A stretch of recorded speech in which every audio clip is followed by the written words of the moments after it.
पराधीनता कष्टाचा खलु मूर्खत्व कष्टाचा खलु यौवनम कष्टात् कष्टतरा चेव परगे निवासनम। आचार्य का कहना है कि मूर्खता कष्ट है, यौवन भी कष्ट है, किंतु दूसरों के घर में रहना कष्टों का भी कष्ट है। वस्तुतः मूर्खता अपने आप में एक कष्ट है और जवानी भी व्यक्ति को दुखी करती है, इच्छाएं पूरी ना होने पर भी दुखी, तथा कोई भला बुरा काम हो जाए तो भी दुख। इन दुखों से भी बड़ा दुख है पराये घर में रहने का दुख। पर घर में ना तो व्यक्ति स्वाभिमान के साथ रह सकता है और ना अपनी इच्छा से कोई काम ही कर सकता है, क्योंकि मूर्ख व्यक्ति की उचित अनुचित का ज्ञान ना होने के कारण हमेशा कष्ट उठाना पड़ता है। इसीलिए कहा गया है कि मूर्ख होना अपने आप में एक बड़ा अभिशाप है। कौन सी बात उचित है और कौन सी अनुचित, यह जानना जीवन के लिए आवश्यक होता है।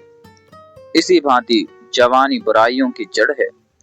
कहा तो यहाँ तक गया है कि जवानी अंधी और दीवानी होती है।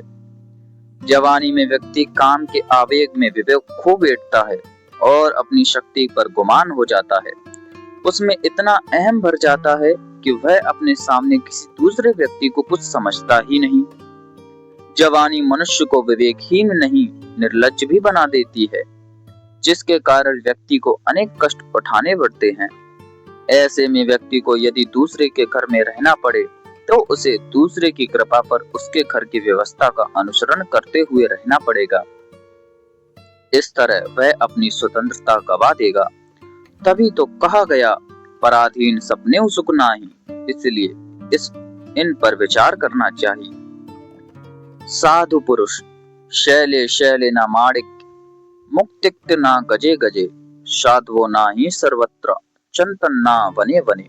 आचार्य चाणक्य ने कहा है कि ना प्रत्येक पर्वत पर मणिक्य ही प्राप्त होते हैं, ना प्रत्येक हाथी के मस्तक से मुक्तामणि प्राप्त होती है।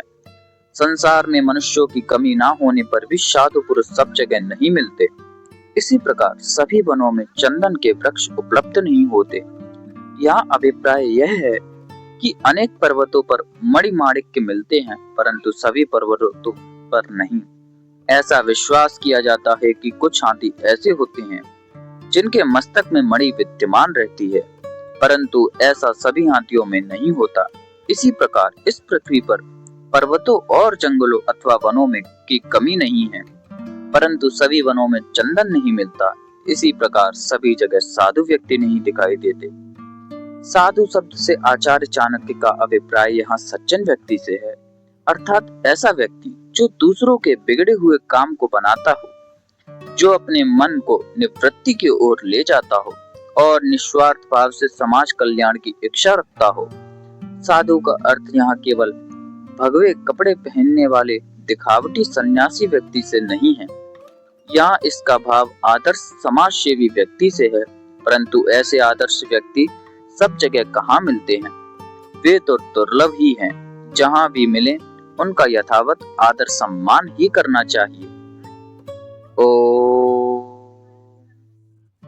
राम कृष्ण की प्यारी गैया सारे जग की माता है।